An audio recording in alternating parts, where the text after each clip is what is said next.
फरमाइश की थी मलिक असद अवान फ्राम बकर सिटी दौड़ा काबले गाँव।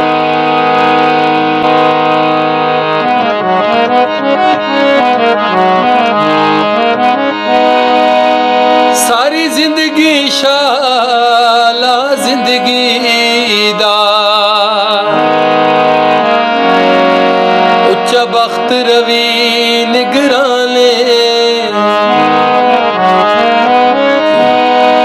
मेरी जिंदगी जे ताई साथ देसी ओए तैथों हिक हिक सा कुर्बाने।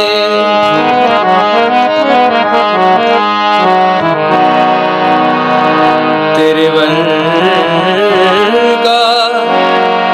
मैन कायनात दे विच नहीं दिसदा कोई इंसान। तू जो वती समझी उल्फत नूं ओए तेरा अपना